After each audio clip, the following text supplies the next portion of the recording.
How are we already done with the first 3 months of the year? Quarter one is coming to a close, so I wanted to give an update on my goals, set some new goals for the next quarter of the year with you, and jump right into it.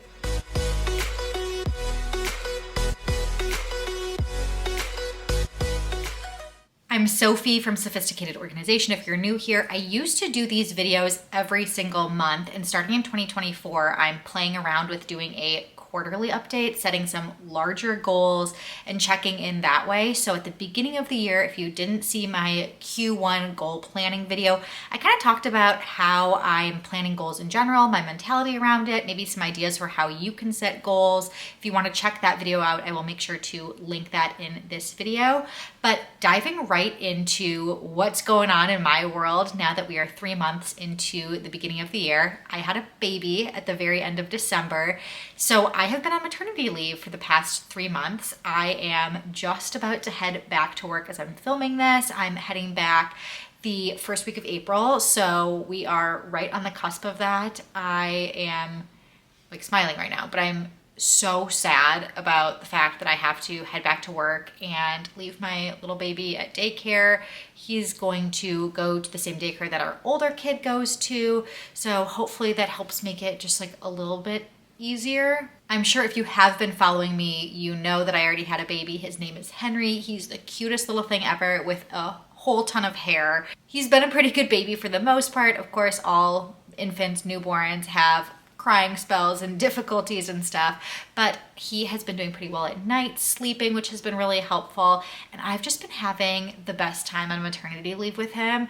I think it was like the first week that I was home with him. I remember texting my husband, Jim, saying like, I love this time so much. It is so incredibly special. I have been able to soak it in, just hang out with him. We've done lots of cuddles, outings and stuff, which I'll talk about in a minute. But I think I did strike a good balance between surprising myself with being productive and getting a fair amount of stuff done while on maternity leave, but also just really embracing that stage where it's just the two of us together and he's only that little for such a short period of time. And my goals for Q1 had these large umbrellas, which I really like the idea that I did that.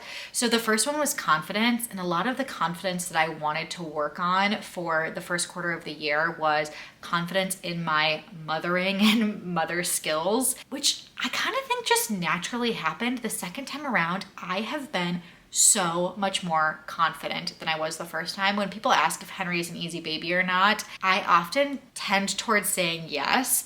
I think it's because it's just easier going through it a second time. I don't actually think he's an easier baby. He may be a more difficult baby, but I'm just feeling much more confident. If he spits up, I'm like, oh well, I'll just wipe it up. Whereas with our first, there were days where I was just in tears with how many times he had spit up on the floor, on the couch, on his outfits, and was kind of beside myself. And now I feel like, you know, baby spit up, it's gonna happen as long as he's gaining weight properly, all of that stuff. And that's the thought process I've had through a lot of this second time around being a mom.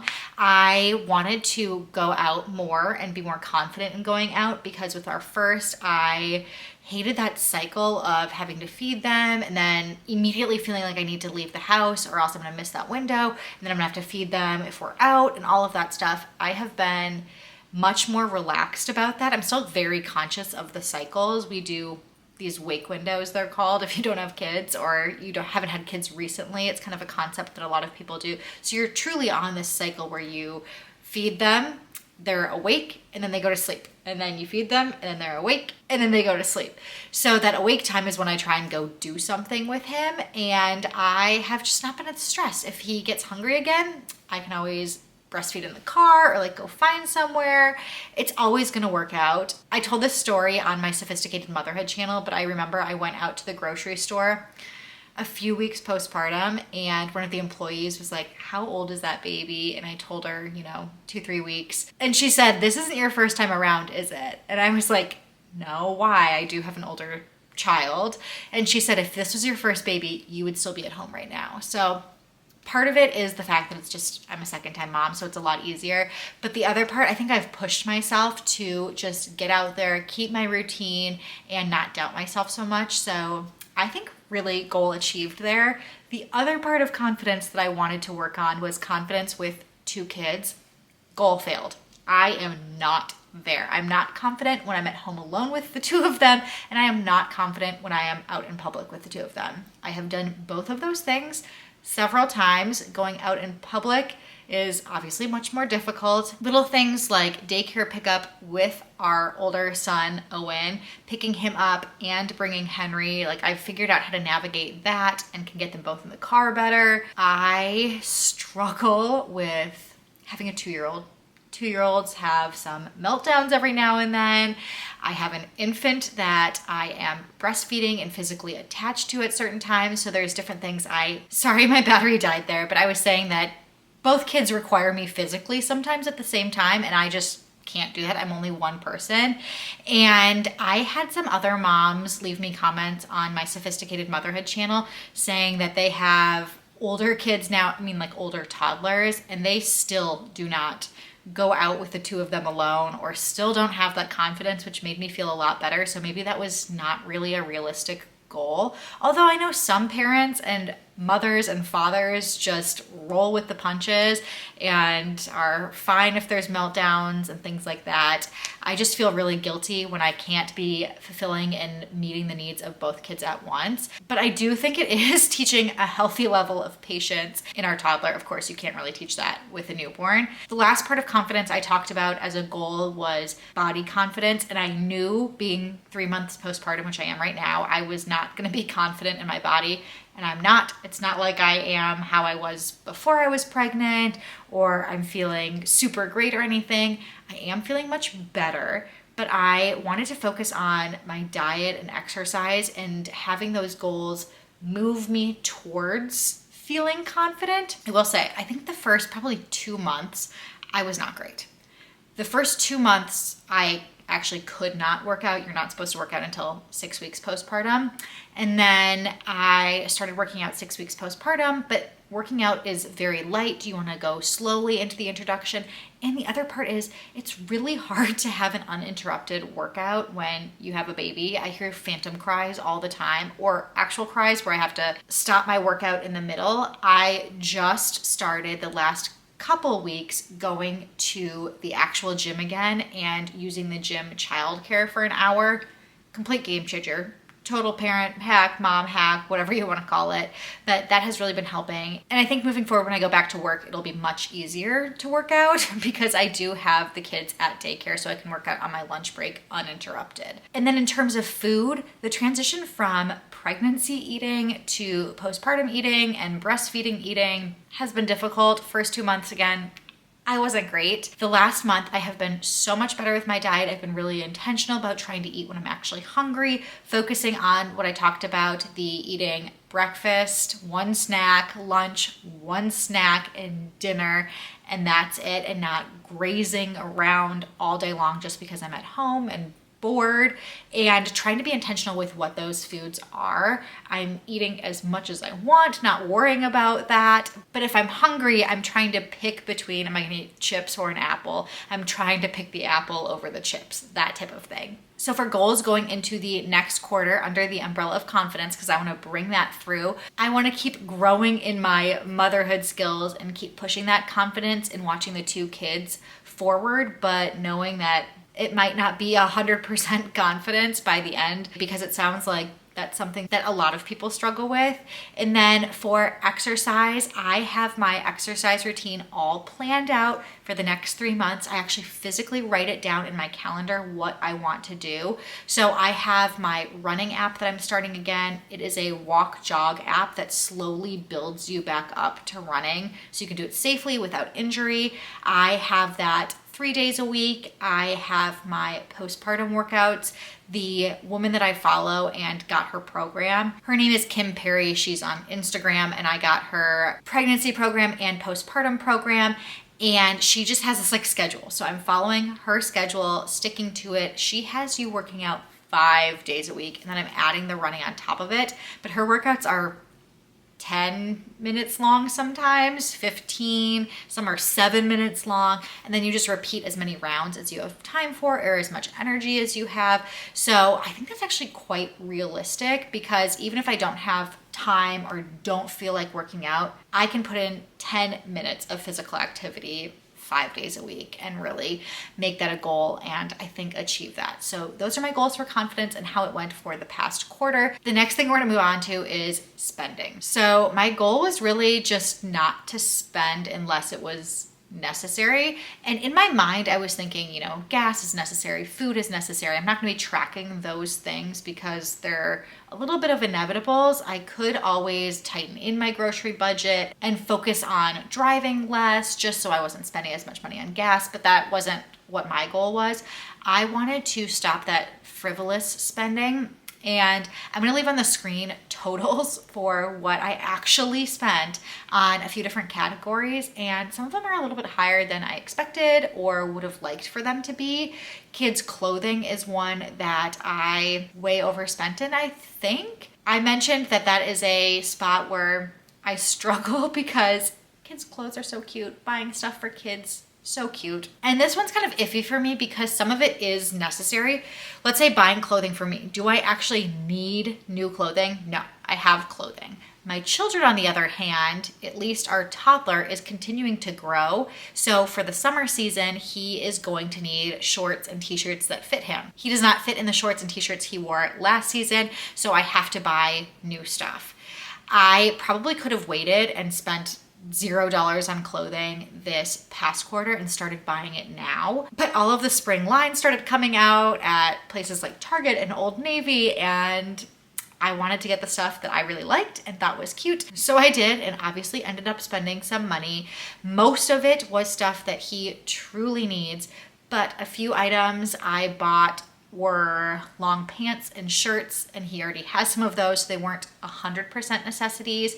And then I bought Henry a couple of things too. And again, Henry is getting all of Owen's hand-me-downs and he does not need any more clothing. So I don't know, 50-50 success here. Then I did spend some money on organizing products. You'll see organizing is not a necessity, but it is something that I do here for my small business.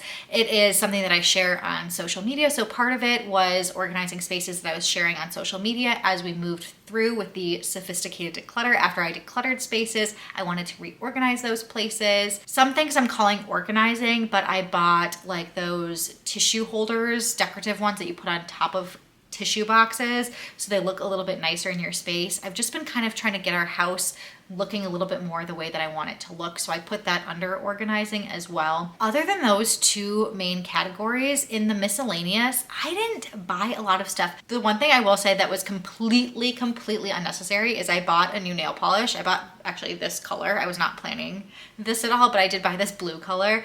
There was an influencer that I saw wearing it and I really liked it. And I have plenty of nail polish. I do not need another color, but I went ahead and bought it. So that was, I don't know, it's an Essie color that I bought. It's like, I don't know, $7-8 maybe.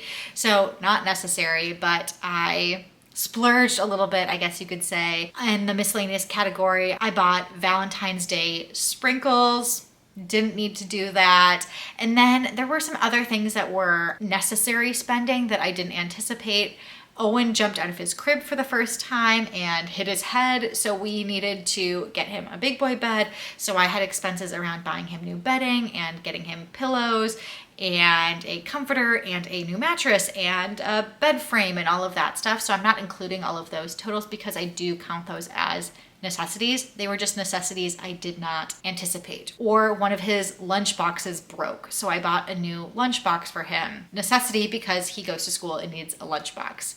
But I digress. So I think the next quarter, I want to still track my spending, be conscious of it, and try and rein in probably the kids' clothing. I know I said this last time, but I shouldn't need anything else at this point. I have my summer clothing, I have my winter clothing, so we should be good there. And then being conscious again in all of the other categories, because the next umbrella of my goals was simplification. And the more I buy, the less likely I am to have a simplified home. And with all of this decluttering, I want to be so conscious of what I'm bringing in because it defeats the purpose if I'm decluttering stuff and bringing new things in. Caveat for getting rid of something that's broken and replacing it with something that actually functions if you need that item. That I have been doing a little bit or will do as I declutter, like Owen's lunchbox, but things like toiletries and cleaning products, which I typically share all of my product empties with you.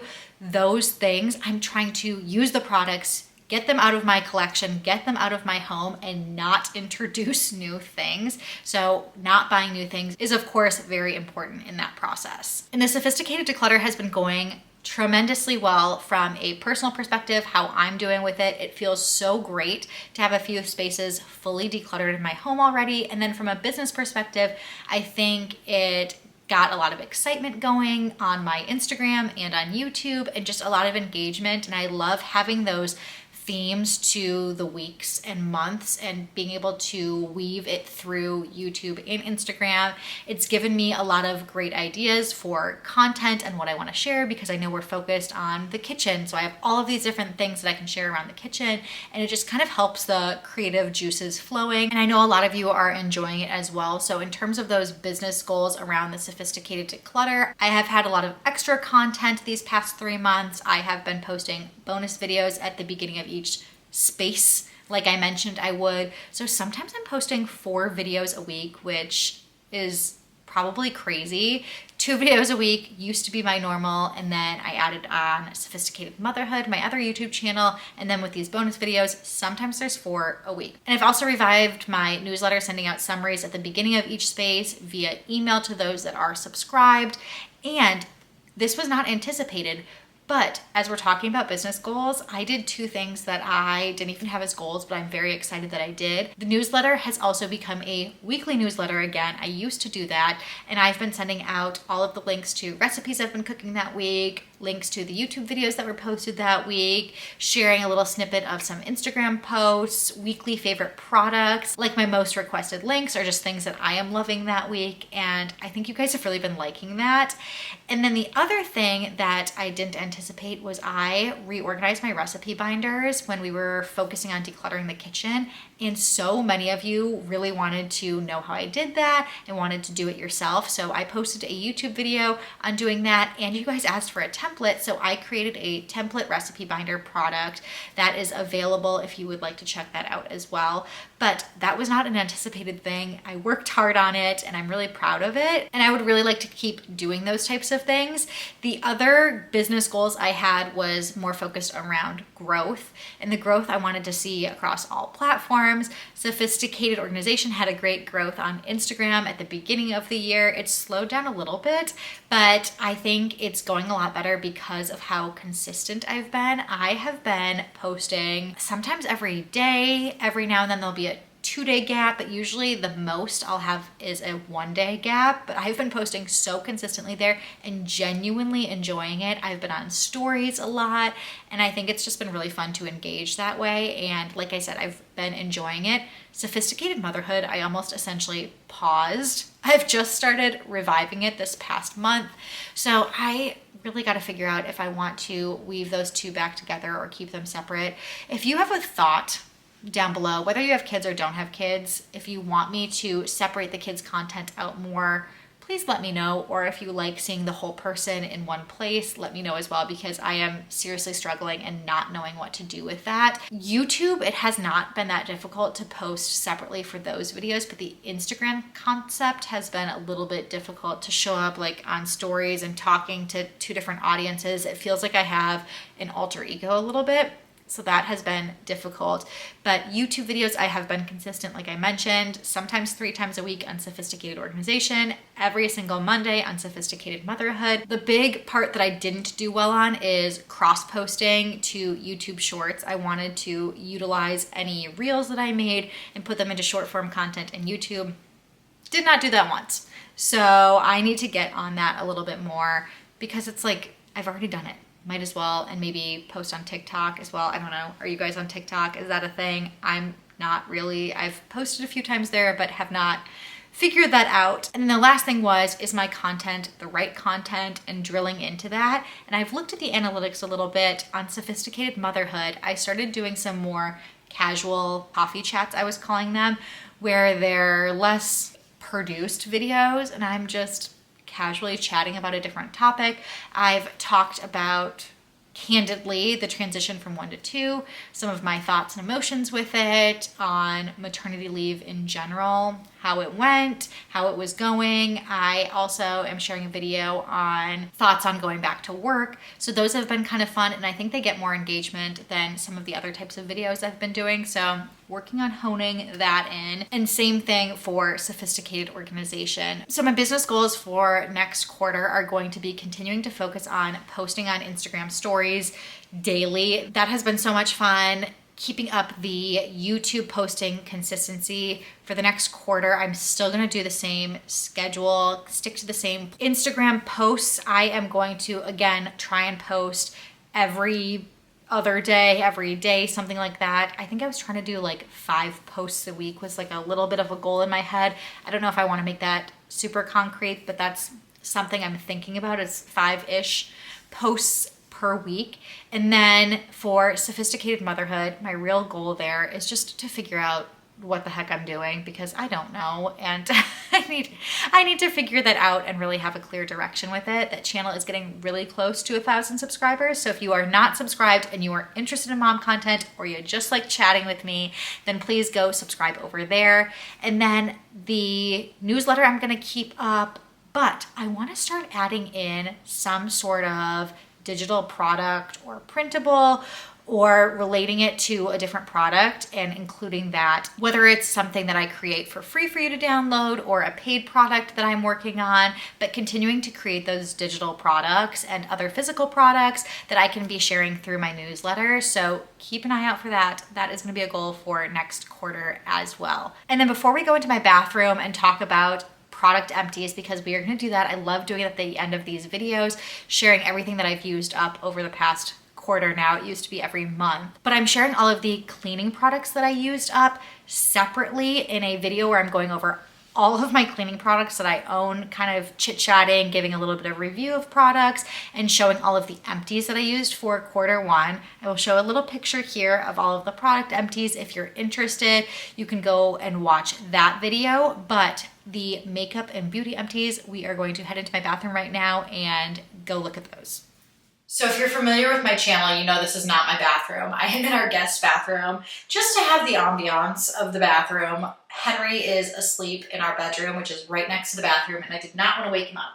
But I have my bag of empties, which is full, plus I have some large products that I want to share with you. So the few large products I have are pretty much all bath related, but of course this would all not fit in one Ziploc bag. Used up some conditioner. I've been really liking the Native brand. They have great body wash and shampoo and conditioner. They are a cleaner brand if you're more interested in that. I really like this, and I've also been using one of their deep conditioners. And then from Costco, I had some of the Method body products, the peony scent. I enjoyed this. Okay, this stuff is my favorite, the Dr. Teal's Milk Bath. And I think I can still find it on Amazon, which I'll link it for you. It's my absolute favorite. I love all of the different scents, but I think they're maybe discontinuing it. I'm not sure because I can't find it at Target anymore. Then I went a little bit bougie with some of this Frenchie body wash. I think it's Ashley Tisdale, correct me if I'm wrong, that made this brand. The products all smell so good, but it's clearly a small bottle and it's pretty expensive. So for the rest of this bag, I'm not going to go through absolutely every item. Like I used up toothpaste. I'm not going to give you a quick review of the toothpaste, but I just want you to see how much stuff I was able to use up and get out of my bathroom. And remember, the only bathroom product that I purchased over the past 3 months was one nail polish. So to get rid of all of this stuff and only replace it with one nail polish bottle, I personally think is a huge success. I used up a lot of sample products. That was something I was trying to focus on when I was pregnant. I got a lot of samples of belly butters. I used up 3 of those containers, actually 4, I just want a 4th. I used up my Sephora free beauty product, one of them, 1 out of 3. And then, I mean, it was good. I like this Glow Recipe Watermelon Dewdrops this is. They also have a toner that I haven't used up yet. And then another mini product that I think I'm gonna put on a list. I'm gonna keep a list of things that I like, and if I do need to purchase beauty products in the future, I have what I've enjoyed out of mini products that I've used or full-size products in the past. This Kopari, which Kopari is my favorite natural deodorant. This Sunshield Soft Glow Daily Face SPF 30 has like a little bit of a shimmer to it, but it feels so soft and like beautiful on my skin that I have loved wearing it. I'm so sad it's gone. So if I do need a new SPF or like a little bit of a glow product that has a nice little shimmer to it, either on makeup days, just under my makeup, or no makeup days, that's on the list. So I will try and link that. I used up some cotton rounds. I wanted to try and stop using face wipes, but they're so convenient. This is my favorite one by far, so I have to mention it. I used up 2 packs of those, which means I was still doing a little bit more face washing because that's only using up 60, and it's more like 90 days in the first quarter. In the mornings to wipe off my face, I use these triad pads, so I used up 2 of these containers. These ones each have 45 pads, so I'm pretty much using those every morning. Okay, this is funny. I got this in a Target pickup order, and it was a mistake. It was not something I ordered, and I contacted them and they said just to keep it. They were wrinkle patches. I don't know what I thought about those, but just kind of a funny story. And then more mini products that I used up, makeup products that I used up, just 3, foundation and powder. Again, nothing to write home about for either of them. And then I talked about this on Instagram, but using up a product like this, like a blush, took me legitimately years. And as I was going through and decluttering my bathroom and beauty products, it was really eye-opening to realize how long this took me to use. I was using it before we moved to Omaha, which was 2 years ago. And it's pretty much been the only blush I've been using exclusively because I'm trying to focus on one product at a time and move things through my collection. So this was relatively shocking that it takes so long, which means I do not need as many makeup products as I have. I did also use up an eyeliner, and there's 2 different sides to it. I am decluttering, I guess. The other side, one side was black, which I used. The other side is a sparkly blue. I do not need to be wearing sparkly blue eyeliner, not my thing. And then I really like Tulip products as well. I use their face wash, and I just used up their 24/7 moisturizer. So this stuff was a winner as well, but that is it. I don't know, felt like a lot to me. And again, the concept of just replacing it with only bringing in one new item was a huge success in my mind. I hope you enjoyed this new style of quarterly updates, getting involved. I know a lot of it was mom talk, but the past 3 months I was on maternity leave, so there'll be more stuff focused on work, and I can give more updates on travels that we've done. If you want to have more of like a personal recap as well, I'd be happy to do that. Just again, always leave comments, let me know what you think, and until next time, I will see you all later.